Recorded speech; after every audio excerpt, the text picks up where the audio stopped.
श्रीधाम क्षेत्र मंडल परिक्रमा करते करते जहाँ पर हम लोग उपस्थित हुए हैं यह आलालनाथ है। अभी इसके बारे में आप लोगों ने श्रवण किया। विशेष करके समस्त गौड़ीय मठ के प्रतिष्ठाता नित्य लीला प्रविष्टम विष्णुपाद अष्टोत्तर शतमान भक्ति सिद्धांत श्रील सरस्वती प्रभुपाद जिन्होंने यहाँ पर आकर के भजन करते थे, इसलिए यहाँ पर लिखा है ये भक्तिवंत प्रभुपाद के भजन कुटीर। प्रभुपाद के बारे में हम लोग के अच्छी तरह से समझना चाहिए, क्योंकि जो मूल हम लोग के जो है गौड़ीय मठ के आचार्य नियम प्रतिष्ठाता भक्ति सिद्धांत सरस्वती प्रभुपाद श्री भक्ति विनोद ठाकुर चैतन्य महाप्रभु के आचार्य प्रचारी शुद्ध भक्ति को प्रचार करने के लिए राधा जी से दो वस्तु मांगे। एक उन्होंने ये भक्ति विनोद ठाकुर ने राधा जी के बोले ये हमें प्रचार करना है तो आपके अपने नित्य परिकर यानी किंकरी के मुझे मेरे साथ भेजिए। देखो भक्ति विनोद ठाकुर भी अपने परिचय दे रहे हैं। भक्ति विनोद ठाकुर परिचय दिया ये मैं कमल मंजरी हूँ और राधा जी के अत्यंत जी प्रिय सखी और जिसमें भक्ति विनोद ठाकुर अपने कीर्तन किया। आज तक किसी आचार्य ने साक्षात रूप में अपने ऐसे परिचय नहीं दिया। ये भक्ति विनोद ठाकुर देखो अपने परिचय दिया। ये मेरे उम्र कितनी है 12.5 वर्ष 12.5 साल मेरा उम्र है।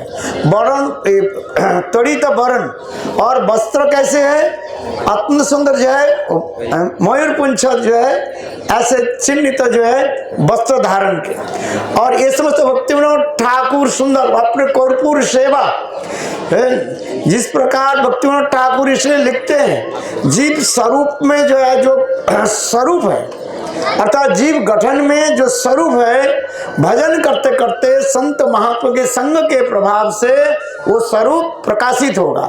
नित्य सिद्ध कृष्ण प्रेम साध कबू नय श्रवणादि शुद्ध चित्ते करो उदय। कुछ लोग कहते हैं ये जैसे संग ऐसे रंग, जैसे संग करोगे ऐसे तुम्हारे भाव बाप स्वरूप प्रकाशित होगा। किंतु हमारे भक्ति सिद्धांत सरस्वती प्रभुपाद भक्ति विनोद ठाकुर जितने हमारे गुरु वर्ग जो आचार्य श्री गुरुदेव स्पष्टीकरण कर दिया जीव स्वरूप में वो अत्यंत सूक्ष्माति सूक्ष्म रूप में आपके स्वरूप है। वो केवल संत महात्मा की संग से जानी हरि कथा श्रवण करते करते वो प्रकाशित होगा। जिस प्रकार सूर्य सदा सर्वदा नित्य जाजलमान प्रकाशमान है, ठीक उसी प्रकार जीव गठन के समय जीव के हृदय में वो स्वरूप है। और इसलिए करे नित्य सिद्ध कृष्ण प्रेम साध्य कभू नय श्रवणादि शुद्ध चित्ते करो उदय। श्रवणादि शुद्ध चित्त में वो केवल प्रकाशित होगा। जिसके सख्य रस है वो सख्य भाव और सख्य स्वरूप प्रकाशित होगा। जिसके वात्सल्य है उसके वात्सल्य रस और वात्सल्य स्वरूप ही उसके प्रकाशित होगा।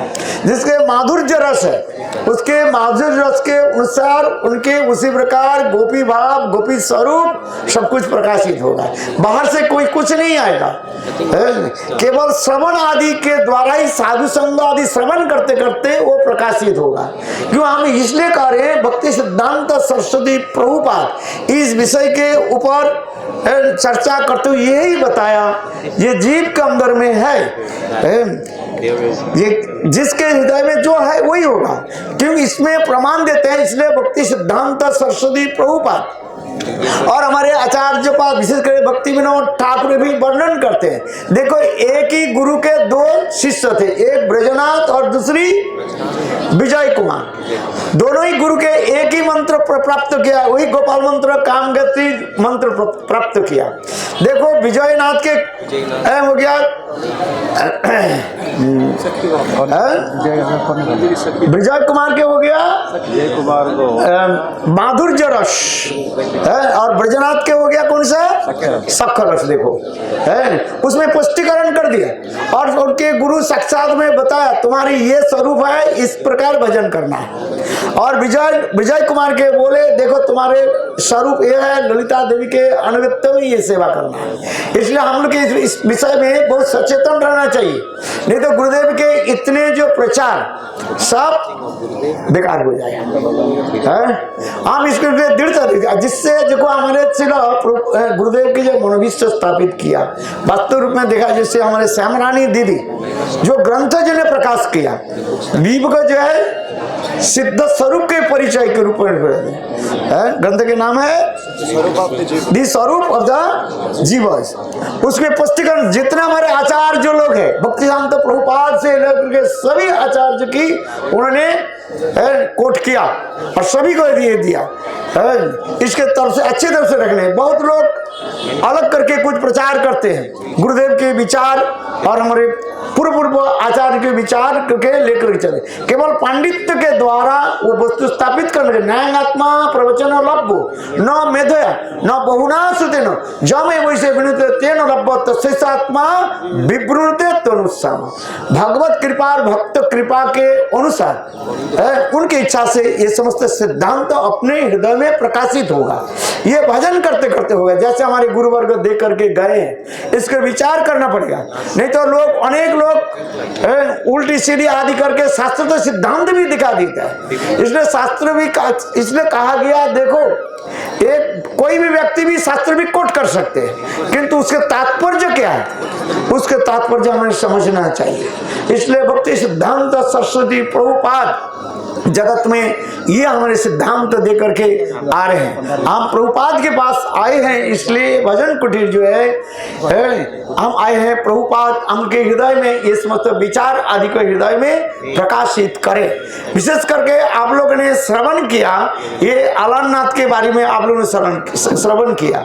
वास्तव इसके नाम है अलवरनाथ है। ये 12 सूर्य यानी देव सूर्य कहा जाता है। जिस प्रकार हम लोग गुरु मानते हैं उसी प्रकार दक्षिण देश में साउथ इंडिया में उनकी भाषा के अनुसार कहा जाता है देव सूरी कहा जाता है, जिसके अलवरनाथ कहा जाता है, अलवर कहा जाता है। अलवर शब्द के अर्थ होता है देव के बोले उनकी महापुरुष कहा जाता है। जैसे हम लोग गुरुदेव के महापुरुष कहते हैं अथवा गुरुदेव के कृष्ण भगवान के नित्य प्रियजन कहते हैं, उसी प्रकार अलवर उनके नाथ उनके सेवक कौन है, गुरुपाद पद्म कहते हैं। इसलिए 12 उनकी जो है 12 ना द्वादश जो है अलवर हुए और ये समस्त आदि प्रचार आदि किया वास्तव रूप में।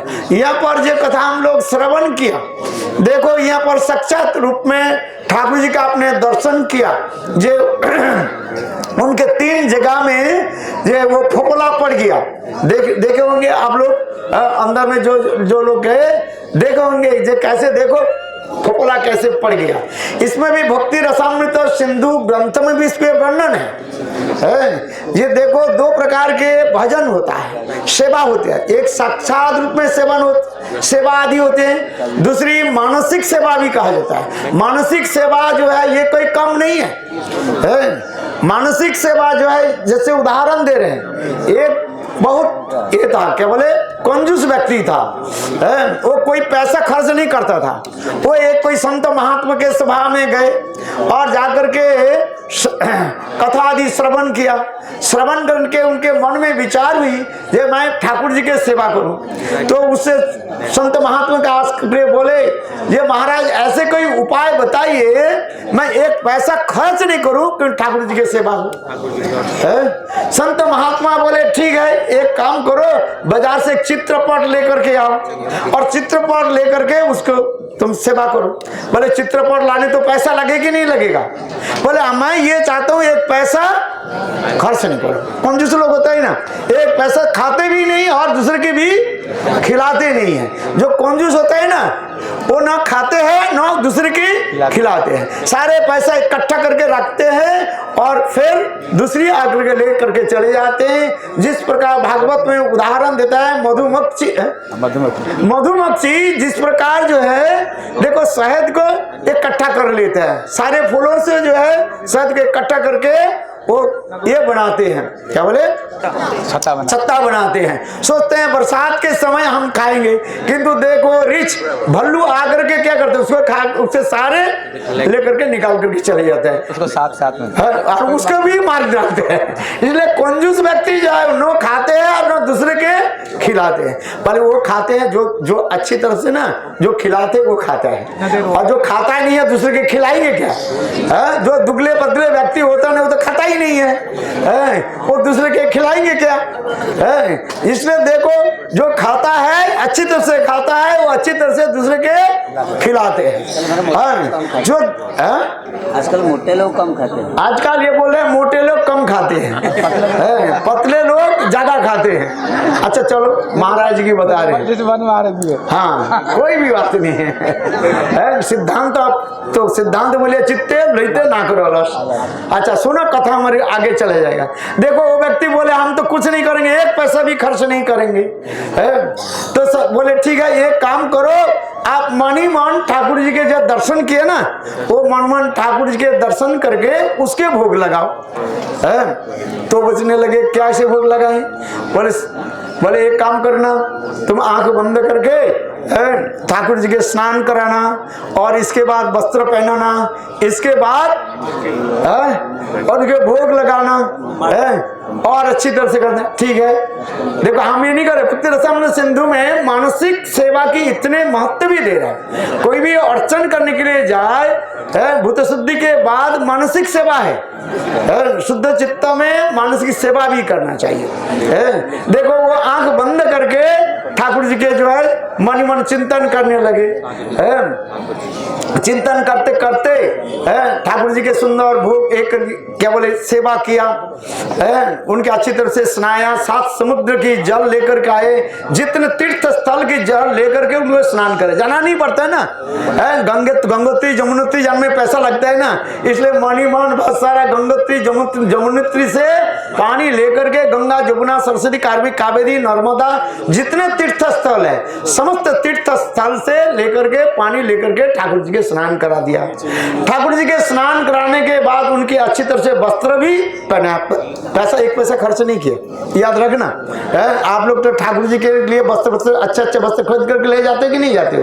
लुई बाजार से कितने अच्छे अच्छे वस्त्र खरीद करके ले जाते हो, किंतु वो मानीमान सुंदर सुंदर वस्त्र लेकर के पहना, ठाकुर जी की अच्छी तरफ से पहना मानीमान। देखो इसके बाद क्या कि ठाकुर जी के भोग लगाए, ठाकुर जी के भोग लगाने के विचार करने लगे, अरे सब ठाकुर जी तो भोग लगा, ठाकुर जी के सबसे प्रिय भोग क्या है जानते हैं? बोलो खीर है, खीर भोग है। हमारे चाचा जी कहते थे बोले जितने बड़ी उत्सव हो, हमारे भक्ति वेदांत मधुसूदन महाराज कृष्ण कृपा प्रभु जी कहते थे, बोले जितने भी उत्सव करो सारे उत्सव में यदि ठाकुर जी के खीर भोग नहीं लगाया, परमान्न भोग नहीं लगाया, वो उत्सव माना नहीं जाएगा।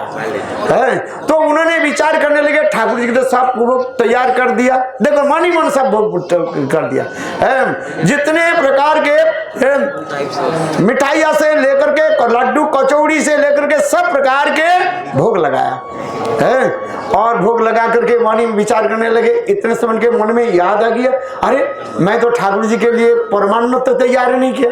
देखो मानी मान ठाकुर जी के परमान्न तैयार किया, खीर तैयार किया, और खीर जो है भोग लगाना था समय, और ठाकुर जी के भोग लगाना था। इतने समय विचार करने लगे ठाकुर जी के भोग लगाना है ना कि ममता से भोग करना है, ममता से ठाकुर जी के भोग लगाना है। ममता क्या है? ये ठंडी है कि गर्मी है? देखो एक माँ अपने बच्चा की भी जो है दूध पिलाती है ना, वो दूध के देख लेती है इसमें ज्यादा चीनी नहीं हो गया, अथवा ये ज्यादा गर्म हो गया कि ज्यादा ठंडी हो गई, ऐसे नहीं ठाकुर जी के सामने दे दे।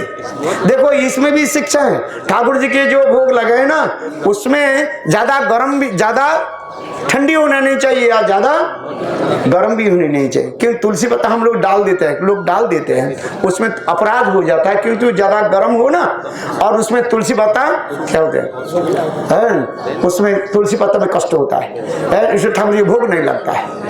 इसलिए देखो उन्होंने क्या कि मन मन विचार करने लगे, ये परमाणु तो मैंने तैयार कर दिया, इस परमाणु के साथ ज्यादा गर्म है कि नहीं है देखता है?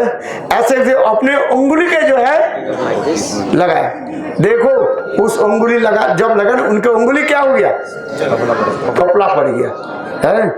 और इसको देख कर वैकुंठ में स्वयं भगवान देख करके आश्चर्य हो गया, और देखते देखते लक्ष्मी देवी उस समय भगवान हंसने लगे, पर लक्ष्मी देवी कहने लगी, ये नाथ आप क्यों हंस रहे, क्यों? देखो मेरा एक भक्त जो है मुझे भोग लगाने के लिए ये खीर प्रस्तुत करके वो दिया, और वो गर्म किया है, ठंडा है, देखा। बोले तो मानसिक में दिया, वो लग गए, बोले हाँ जी। बोले देखो मैं ठाकुर जी के जो भोग लगाए ना, बोले देखो मैं तो भी चख लिया था, देखो ठाकुर जी के यहाँ पर आप देखोगे ना, यहाँ पर उनके होठों पर यहाँ पर भी जल गया, आप देखोगे ठाकुर जी ऐसे विग्रह कहीं नहीं मिलेगा, बिल्कुल एक आपके कभी जीवन में थोड़ा दीदी कुछ पड़ जाए, तेल अथवा गर्म कोई वस्तु पड़ जाए, जैसे जल जाता है, जल जाने के बाद अनेकों दिन तक वो सिकुड़ चामड़ा जो है कैसे रहता है, सिकुड़ करके रहता है, स्क्रीन होकर के रहता है, स्क्रीन श्रंक होकर रहता है।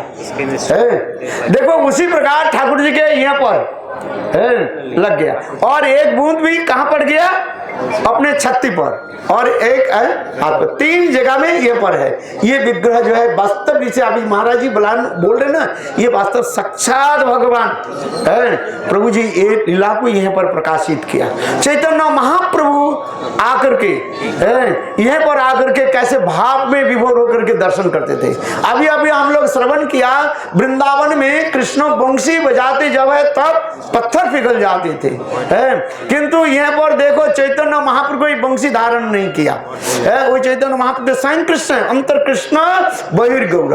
ये चैतन्य महाप्रभु यही आलालनाथ के पास आकर के विरह में जब तड़पते थे और यहाँ पर आके जब प्रणाम करते थे, तो अब उस समय वो पत्थर पिघल गया। किंतु वास्तव में आप लोग ने जो पत्थर को दर्शन किया, ये पत्थर पहले ये मंदिर के गर्भ मंदिर के पास ही था वो है, फिर जनता की भीड़ होने के नाते ये पत्थर के जो है यहाँ पर रखा गया। आप लोगों ने दर्शन किया, उसमें चैतन्य महाप्रभु के अष्ट अंग की चिन्ह उसमें है। क्यों हम ठाकुर जी के कैसे प्रणाम करते हैं, हम कहते हैं षष्टांग प्रणाम, अष्ट अंग के साथ प्रणाम करने के भी कहा जाता है, षष्टांग प्रणाम कहा जाता है, अष्ट अंग है। उसमें आप लोग ने दर्शन किया महाप्रभु के ये सर के केवल ये है मस्तक के चिन्ह है, और जो उनके वक्षस्थल के चिन्ह है, उनके दोनों हाथ के चिन्ह है,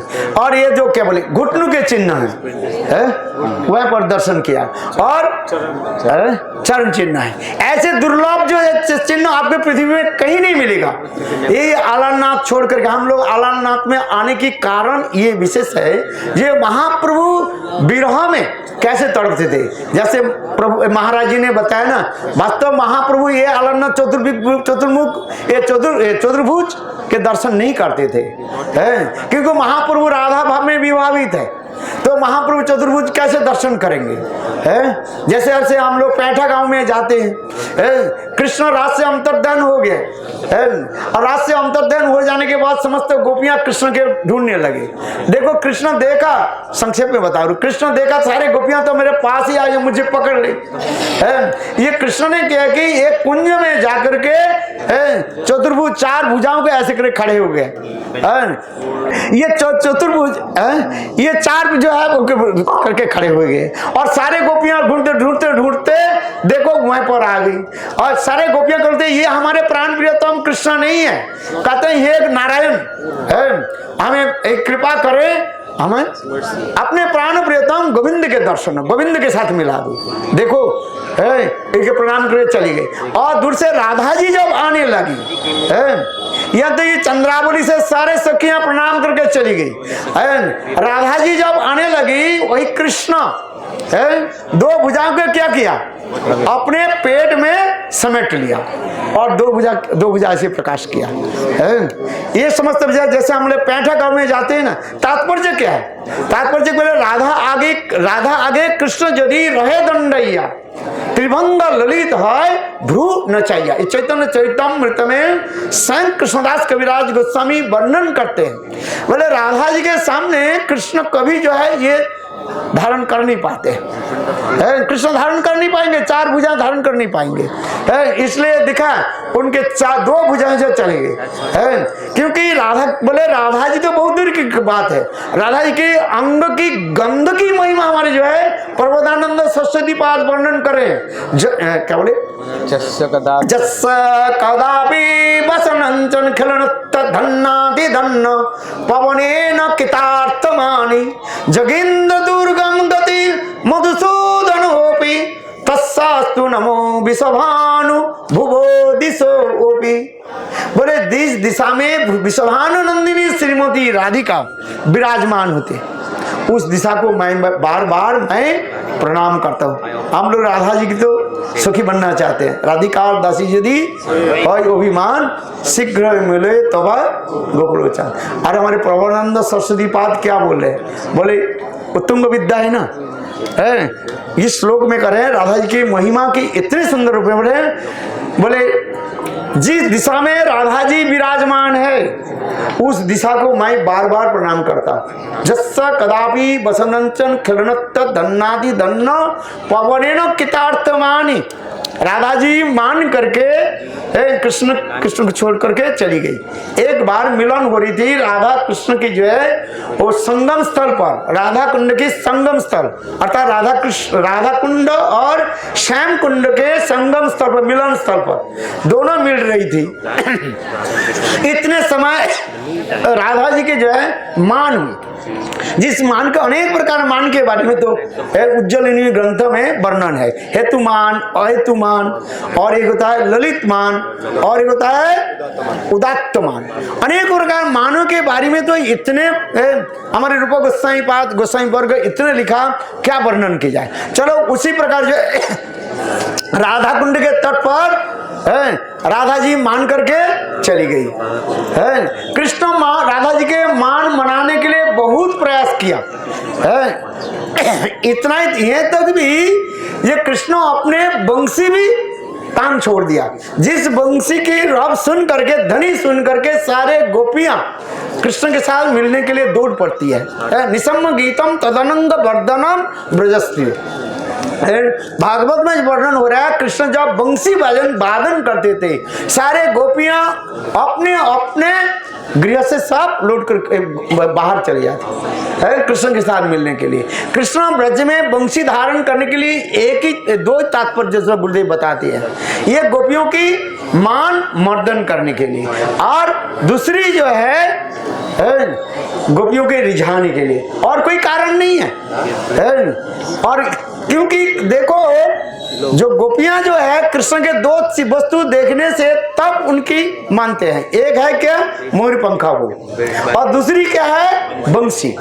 कृष्ण ब्रज में जो है ये बंसी धारण करते हैं और मोहित पंखा धारण करते हैं। ब्रज छोड़ करके अन्यत्र कृष्ण बंसी धारण न करते हैं और न मोहित पंखा रखते हैं। देखो कृष्ण की बंसी ध्वनि यहाँ पर क्या, जब राधा जी छोड़ करके, राधा जी जब चली गई मान करके, जब राधा कुंड के दूसरी स्थान पर बैठी हुए हैं, कृष्ण तो बंसी वादन किया राधा जी के मान मनाने के लिए, किंतु राधा जी बोले हम बंसी के ध्वनि श्रवण नहीं करेंगे। जैसे हम कथा सुनना नहीं चाहते, कथा कैसे सुनेंगे, इसलिए हम क्या करते, कान में रुई लगा देते हैं ना। हमारे कान में रुई क्या है? आप लोग के तो रुई नहीं है, मेरे कान में रुई है। ये रुई क्या है? संसार वासना। इसलिए हमारे नरोत्तम दास ठाकुर करे आर कवे निताई चांदेर करुणा होइबे, संसार वासना मोर कবে তুচ্ছ হবে, বিষয় ছাড়িয়া কবে শুদ্ধ হবে মন, কবে হাম হেরেব শ্রীবৃন্দা নিতাই গৌর প্রেমাनंदे। देखो जब तक नित्यानंद प्रभु की कृपा नहीं हो, जितने भी हम कहते रहे, जितने भी हम बोलते रहे और जितने भी हम सुनते रहे, ये संसार वासना रूपी रुई को निकालना पड़ेगा। है? संसार रूपी क्या है? संसार वासना। ये संसार वासना जब तक हमारे कान में रुई के भांति रहेगा, ये तब तक कृष्ण के वंशी ध्वनि सुनाई नहीं पड़ेगा। एक बार कोई हमारे त्रिविक्रम कोई महाराज एक बार बोल रहे थे, बोले कृष्ण आज तक भी वृंदावन में बंसी बजाते हैं। आज ही से ही वृंदावन बंसी बाजरी है, आज भी वृंदावन में है वो बंसी वादन हो रहा है। सारे गोपियां तो चली गई, अभी तक भी हो रहा है। सेवा कुंज में नित्य जहां पर रास होती है, नित्य जहां पर बंसी वादन होती है, निधुवन और निकुंज वन में आज तक भी नित्य रास नित्य सेवा आदि होती है। सब गोपियां आज तक भी पहुंच जाती है। हम लोग भी बुला रहे हैं, यदि आपके स्वरूप गोपी स्वरूप है, कृष्ण तो बुला रहे हैं, किंतु आप क्यों नहीं जा रहे हैं? बोले आप इसलिए नहीं जा रहे हैं, आपके कान में रुई लगा हुआ है, अर्थात संसार वासना रूपी रुई लगा, उसको निकालना पड़ेगा। वो उसको कौन निकालेंगे? पर एक मात्र अखंड गुरु तत्व नित्यानंद प्रभु। इसलिए तो नौतम दास ठाकुर लिख रहे हैं, आर कबे निताई चांदे कोरोना हईवे संसार वासना मोर कबे तुच्छ हवे। आइए कथा में अभी राधा जी ने क्या की, रुई तो लगा लिया है, आता राधा जी के कान में रुई लग गई, रुई है, बोले सुनेंगे नहीं है? जैसे हम लोग एयर फ्लैग लगा लेते ना फ्लाइट में, लॉन्ग जर्नी हो, और उसमें हम क्या करते थे, अच्छी तरह से एयर फ्लैग लगा देते हैं टाइट करके, जब कोई शब्द नहीं हो आराम से सो जाते हैं। राधा जी उसी प्रकार रुई लगा दी कानों में, बंसी ध्वनि सुनाई नहीं पड़ी। बड़े सुनाई नहीं पड़े तो क्या हो? राधा जी इस समय कृष्ण देखा मेरा तो बंसी फेल हो गया, बंसी फेल हो गई, बंसी ध्वनि फेल हो गया है। उस समय राधा जी विचार, एक कृष्ण विचार करने, राधा जी की जो मान नहीं माना जाए, अर्थात मान यदि भंग नहीं हो, उनके मिलन कैसे होगा है? तो उस समय हमारे रघुनाथ दास गोस्वामी एक श्लोक में लिखते हैं, क्या श्लोक है? जत अरे रघुनाथ दास में श्लोक जत किंचित, अरे ब्रज की जो महिमा, जत किंचित गुलमकोई गोष्ठे संसित सर्वानंद मुकुंद दैतं लीलानुकूलं परम शास्त्रेर वस्फुटमते निष्ठितं जांचया ब्रह्मादेवी सस्प्रियेण मदीयं तया वंदते। देखो ये ब्रज भूमि कोई साधारण स्थिर नहीं, साधारण नहीं है। ब्रज के एक धूल कणा भी है, चेतन है, और राधा गोविंद की सेवा के लिए है। जत किंचित तीनगुल्म किकट मुखई है, एक सर्प से लेकर के बिच्छू से लेकर के जितने भी है सब राधा गोविंद की सेवा, सेवानुकूल अनुकूलमयी सेवा, कोई प्रतिकूल सेवा नहीं करती है। वहाँ पर कोई जरूरत नहीं है, वहाँ पर पुतना नहीं है, पुतनावध नहीं है, प्रतिकूल सेवा नहीं कोई करने वाले हैं, सब करते हैं अनुकूल सेवा है। देखो कृष्ण ने क्या की, राधा जी को मान मनाने के लिए और कान में रुई निकालने के लिए एक विचार करने लगे हुए। बोले राधा जी की के मान कैसे भंग हो, इसलिए कृष्ण ने क्या की, जोग माया मुपाश्रितम, जोग माया के उन्होंने स्मरण किया। कृष्ण के जहां पर बंसी फेल हो जाती है, जब कुछ हो जाता है, तब कृष्ण क्या करते हैं, एक ही ब्रह्मास्त्र रह जाता है, वो क्या है, जोग माया। उस समय जोग माया ने क्या की, एक विशाल कृष्ण सर्प के रूप धारण किया है, कृष्ण सर्प रूप धारण किया, और कृष्ण सर्प धारण करके मैंने ब्लैक सर्प, और ऐसे हिस करते हुए राधा जी की तरफ आने लगे। ब्रज के जो रास्ता जो होता है, जिसके पगदंडी कहा जाता है, एक तरफ है, ये दोनों तरफ जो है कांटे के झाड़ी है, कांटे की झाड़ी है, और राधा जी जो जिस तरफ जा रही है उसके सामने है वो विशाल जो कृष्ण सर्प है, सांप जो है ऐसे फन फन फन फन ऐसे उठाते हुए राधा जी की तरफ आने लगे। राधा जी क्या देखा, दाएं भी नहीं जा सकते, बाएं भी नहीं जा सकते। उस समय राधा जी ने क्या की, कृष्ण कृष्ण महाबाहु ऐसे करके कृष्ण के आकर एक आलिंगन के, इसी प्रकार राधा कृष्ण के मिलन हुआ। ये समस्त जो है, ये समस्त लीला आदि इस महाप्रभु स्मरण करते थे। हम इस लीला की इसलिए कह रहे हैं, इस यहाँ पर महाप्रभु जो दर्शन जो किया अलारनाथ को दर्शन किया है। वास्तव में महाप्रभु ये समस्त लीला आदि को स्मरण करके मूर्छित हो जाते। महाप्रभु मूर्छित होने के कारण क्या है? जब आप लोग ने श्रवण किया अनवसर काल अर्थात जगन्नाथ जी जब 14 दिन के लिए दर्शन नहीं देते थे, जब जगन्नाथ जी के क्या हो गया, बुखार चढ़ गया है। ज्यादा भक्त लोग स्नान कराया और स्नान यात्रा के बाद ही स्नान पूर्णिमा से लेकर के 14 दिन तक जगन्नाथ अनवसर काल रहे है। मंदिर के पट नहीं खोला जाता था। उस समय चैतन्य महाप्रभु यहीं पर आकर ही अलारनाथ यहीं पर आकर के महाप्रभु है भाव में व्यक्त होकर के ये समस्त लीला आदि के स्मरण करते थे। ये सब लीला आदि स्मरण करके महाप्रभु जब प्रणाम आदि करते थे और ये पत्थर पिघल गए। ये समय दिव्य स्थान आपने दर्शन किया। ये जो है वास्तव रूप में ये अपूर्व स्थान है। हमारे गोस्वामी वर्ग की बात आने के तात्पर्य क्या है? लीला स्मरण करने के लिए। वैष्णव संघ में साधु संघ में आने के एक ही तात्पर्य है, इस लीला को हम स्मरण करें है। लीलास्थली में जाकर के उसे प्रणाम करें, लीलास्थली में जाकर के भक्त के साथ बैठ करके कथा आदि श्रवण करें। हाँ, यदि हम लोग ये सब कथा श्रवण नहीं किया, केवल चले गए दर्शन करके, दर्शन तो होता ही, एक तो दर्शन तो होता ही नहीं है। आंखों के द्वारा दर्शन होता है? आप बताओ। भक्ति सिद्धांत प्रभुपाद कहते हैं, बोले चोखे द्वारा भगवत दर्शन है ना कान व्यतीत। उसमें लिखा देवानंद गुरुमन में स्पष्ट करके लिखा है। आप लोग ने बंगला भाषा में देखा है, केवल आंखों के द्वारा हम क्या दर्शन करेंगे? पत्थर दर्शन करेंगे है? किंतु वास्तव रूप में दर्शन किससे होना चाहिए? किसके द्वारा? कान के द्वारा। इसलिए भक्ति सिद्धांत शास्त्री प्रभुपाद हमारे जितने भी गुरु वर्ग सब भक्त लोग के लेकर के आते थे और ये समस्त कथा आदि श्रवण कराते थे और इसलिए विशेष करके महाप्रभु के जो समस्त भाव, कैसे विप्रलंब जो भाव जो है, कल मैंने बताया ये गौरगंध गोस्वामी महाराज ये कहते हैं जगन्नाथपुरी में आने के है विशेष हमारे सार्थक होता है। एक ही साथ में दो विप्रलंब विग्रह के हम दर्शन करते हैं। एक राधा विरह विदुर कृष्ण और कृष्ण विरह विदुर राधा, ये दोनों के हम दर्शन करते हैं।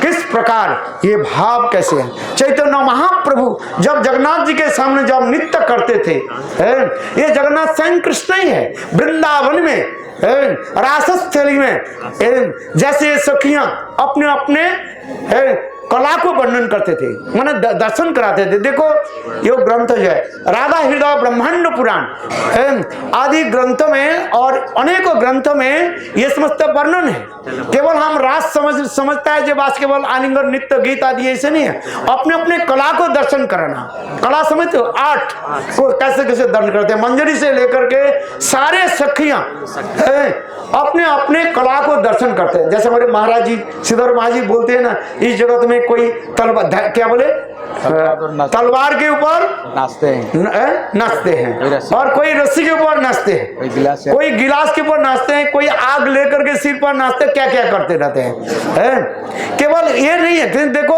अपराकृत गोलोक वृंदावन में ये समस्त सखियां जो है अपने अपने नित्य गीत आदि के द्वारा कृष्ण के रिझाते हैं। ये समस्त वर्णन यदि वास्तव रासलीला के बारे में आपके समझना है, वो हमारे गोस्वामी वर्ग के ग्रंथ पढ़े, विशेष करके विश्वनाथ चक्रवर्ती पाद के एक सुंदर ग्रंथ है अद्भुत उद्भट रासलीला। बोले अनेक रासलीला के नाम आपने श्रवण किया, इस ग्रंथ के पढ़ना, जब इस ग्रंथ के नाम बोलता है ना लोग हंसते रहते हैं। उद्भट रस, ये विश्वनाथ चक्रवर्ती के बाद के एक ग्रंथ है, आप पढ़ना, उसको इंग्लिश में भी अवेलेबल है। मैं वो दीदी के घर से क्या बोले ब्रिस्बेन से दीदी के घर से मैं लेकर के आया था। इतने सुंदर जो है वर्णन है और ये समझते लीला आदि स्मरण होता है उसमें। हम लोग के जो भजन जो है स्मरण पद्धति कहा जाता है। जो जिसके जितने परिमाण अच्छी रूप में श्रवण होगा उसके उतना ही परिमाण कीर्तन होगा और जिसके अच्छी तरह से कीर्तन जितने सुंदर होगा और उतना ही उनके स्मरण होगा। ये स्मरण लीला की है। हम लोग धाम के आने के एक ही तात्पर्य क्या है? है ये समस्त लीलाओं के स्मरण करना, गुरु वैष्णव के चरण में बैठ करके इसके श्रवण करना है। तो यही हम लोग इसमें आए हैं, ये धाम को प्रणाम करने के लिए, जिससे स्वयं भगवान कृष्ण नारद ऋषि के 2 वर दे दिया। ये धाम में जाकर के धूलि को प्रणाम करे, कथा श्रवण करे, है आसे कथा श्रवण और धूलि के प्रणाम करने से गोपियों की वक्षस्थल के कुमकुम रंजित जो स्थान है उसमें प्रेम उत्पन्न हो जाएगा। इतना ही तो वर दे दिया। बोलो वृंदावन बिहारी लाल की जय, जय श्री राधेश।